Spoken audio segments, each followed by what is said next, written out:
वो मेरा बेटियों से निवेदन, कोई कह दे कि हमारी शादी 30 साल तक नहीं हुई, 35 साल तक नहीं हुई, 40 साल तक शादी नहीं हो रही, बेटा बेटी कुंवारे, मैं उनसे निवेदन करूंगा सोमवार की अष्टमी, जिस दिन सोमवार हो, अष्टमी तिथि हो, उस दिन अशोक सुंदरी वाली जगह पर अगर आप केवल हाथ का स्पर्श मात्र कर लो अशोक सुंदरी वाली जगह पर, और श्री शिवाय नमस्तुभ्यम का स्मरण कर लो अशोक सुंदरी वाली जगह पर, सोमवार की अष्टमी के दिन अगर आप शंकर भगवान के अशोक सुंदरी वाली जगह का मात्र स्पर्श कर लेते हो, ऐसा कोई व्यक्ति नहीं होता जिसका विवाह ना हो, विवाह होता ही निश्चितता है। अशोक सुंदर वाली जगह पर, अशोक सुंदरी वाली जगह का स्पर्श मात्र हमें सुख करना। शिव कथा कह रहे हैं, भगवान शंकर का संवाद करता है, शिव महापुराण वर्णन करती है। भगवान तुमरुका जी चंचुला देवी से सुंदर प्रसंगों का स्मरण कराते हुए जीव कल्याण के लिए 12 ज्योतिर्लिंग का स्मरण करा। हे चंचुला, प्रथम ज्योतिर्लिंग के रूप में भगवान तुमरुका जी कहते हैं, चंचुला, चंद्रदेव को काया का रोग हो गया था। काया के रोग से मुक्त होने के लिए उसने पार्थिव शिवलिंग का निर्माण किया। रेत बालू का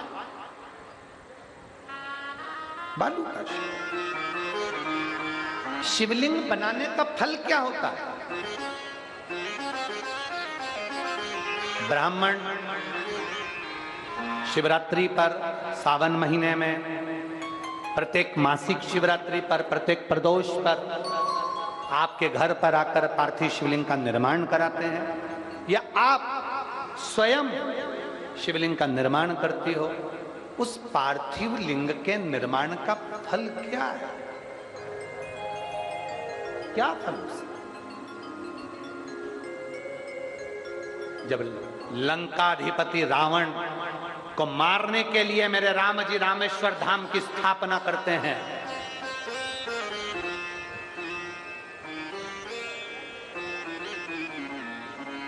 शिव जी प्रसन्न होकर पूछते हैं, राम तुमने मेरी स्थापना करी? हाँ। किसके लिए? इस रावण के संहार के लिए।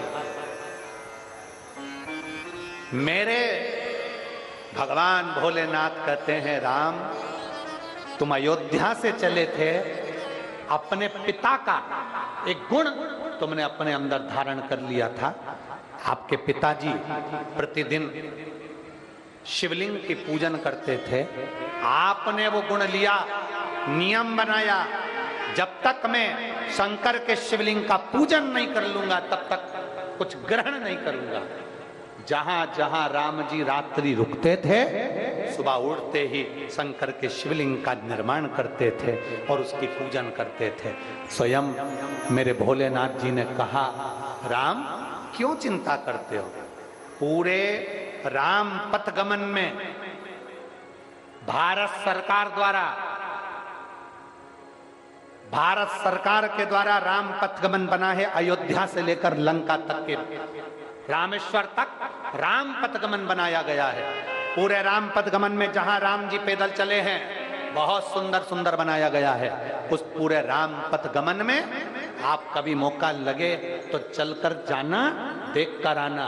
पूरे राम पथगमन में जितने राम जी के मंदिर नहीं हैं, पूरे राम पथगमन में उतने महादेव के मंदिर हैं, क्योंकि राम जी ने शंकर जी की स्थापना की। जगह जगह पर राम जी ने शिव जी की स्थापना करी, जगह जगह पर शंकर भगवान को विराजमान किया और शिवलिंग का पूजन करा। भगवान शंकर कहते हैं, राम क्यों चिंता करते हो? तुमने इतने पार्थिव शिवलिंग का निर्माण करा है कि लंका तो तुम्हारी होकर ही रहेगी और रावण का संहार होकर रहेगा। पार्थिव लिंग का हमसे लोग कहते हैं सावन महीने में शिवरात्रि का आप ऑनलाइन अभिषेक कराते हो, ऑनलाइन शिव अभिषेक कराते हो। क्यों? क्योंकि घर घर में शंकर का शिवलिंग का निर्माण हो और पूरे ब्रह्मांड में सब शंकर के प्रति भाव रखकर एक होने का प्रयास करें सनातन धर्म जागृत। उस शिवलिंग का निर्माण कर कर पूजन करने का फल क्या है, ये तो संपूर्ण देशवासियों को मालूम है। संपूर्ण देशवासी। चंद्रदेव ने काया के रोग के लिए शिव जी की आराधना करी, शंकर भगवान ने काया के रोग से उनको मुक्त किया। फिर वर्णन आया मल्लिकार्जुन का। षडानंद कार्तिक के रुष्ट होकर चले गए थे, उनको मनाने के लिए भगवान देवाधिदेव महादेव स्वतः पार्वती जी को लेकर पहुंचकर उनको राजी कर, उनको राजी। एक स्थान श्रीशैलम का, एक स्थान श्रीशैलम। कभी मौका लगा करे 12 ज्योतिर्लिंग में जाते हो तो थोड़ा विश्राम कर कर बाबा का भजन किया करो, कभी मौका लगा। हमारा एक नियम रहता है, आप लोगों को सबको टीवी पर तो आप लोग सुनते ही हो, आपको मालूम ही है कि जहां भी हम रुकते हैं वहां 4 दिन तक हम किसी से नहीं मिलते, किसी से। केवल अपनी माला जाप करना, हमारे जो ठाकुर जी हैं, शालिग्राम जी हैं और शंकर जी हैं, उनकी सेवा जितना बन सकता है। जिस भवन में रुके हैं, जिस जगह पर रुके हैं, वहां अनुष्ठान संपूर्ण जगत कल्याण के लिए जो बन सकता है वो भजन। 4 दिन के बाद सुबह शाम सबसे थोड़ा थोड़ा मिलना हो जाए, पर 4 दिन हृदय में रखो ना, भगवान की भक्ति करो। श्रीशैलम की पवित्र भूमि पर भगवान शंकर ने दर्शन दिए। आज भी श्रीशैलम के शिखर पर 2 ध्वजा लगती है। एक ध्वजा अमावस्या के दिन लहराती है, दूसरी पूर्णिमा के दिन लहराती है। ये वहां का प्रताप श्रीशैलम का। वहां एक कूप है जिसमें शिखर का दर्शन होता है, मल्लिकार्जुन के नेत्र की ज्योति बढ़ती है। श्रीशैलम में मेरे देवाधिदेव महादेव की प्रतिदिन आनंद के साथ विराजमान मंगल विवाह।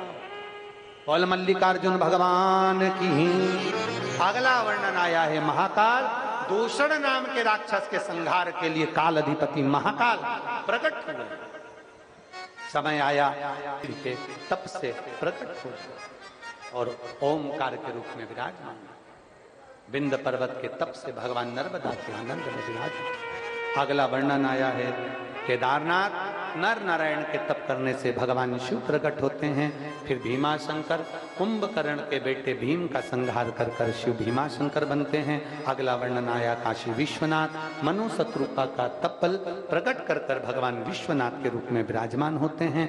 त्र्यंबकेश्वर, गौतम बाबा पर गौ हत्या का दोष लगा, उस दोष को मिटाने के लिए ब्रह्मा विष्णु महेश तीनों प्रकट होते हैं, त्र्यंबकेश्वर के रूप में विराजमान होते हैं।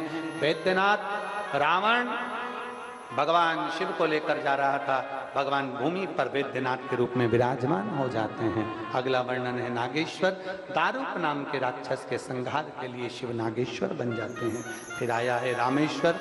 भगवान राम जी के लिए भगवान शिव विराजमान होकर रामेश्वर बनकर विराजित होते हैं। अगला वर्णन कृष्णेश्वर। सुधर्म नाम के ब्राह्मण कि धर्म पत्नी भूष्मा के बेटे को भगवान ने वापिस जीवित करा। शिव जी कृष्णेश्वर महादेव बनकर विराजित हो जाते हैं। चंचुला देवी के पति बिंदु प्रेत योनि से मुक्त होते हैं और देव योनि को प्राप्त होते हैं। भगवान शंकर अपनी जटा से बेलपत्र उतार कर शिव पोथी को समर्पित करते हैं। बाबा कहते हैं सुनो तुम रुका जी, शिव तत्व बिंदु प्रेत योनि से मुक्त हो गया। शिव जी ने अपनी वाणी से कहा ये शिव महापुराण की कथा नहीं, 12 ज्योतिर्लिंग का स्थान है। शिव पुराण के रूप में शंकर कहते हैं मैं वहीं विराजमान रहता हूँ। बाबा ने अपने आशीष आनंद दिए और संपूर्ण विश्व का कल्याण हो ये भाव रखते हुए ये शिव पुराण समस्त रोगों को समाप्त करने वाली, समस्त दुखों को हरने वाली, समस्त जीव का कल्याण करने वाली है। जिस भूमि पर जिस स्थान पर ये पवित्र शिव महापुराण की कथा होती है वो संपूर्ण कामनाओं को सिद्ध कर देती है। बाबा आशीष करते हुए, आनंद देते हुए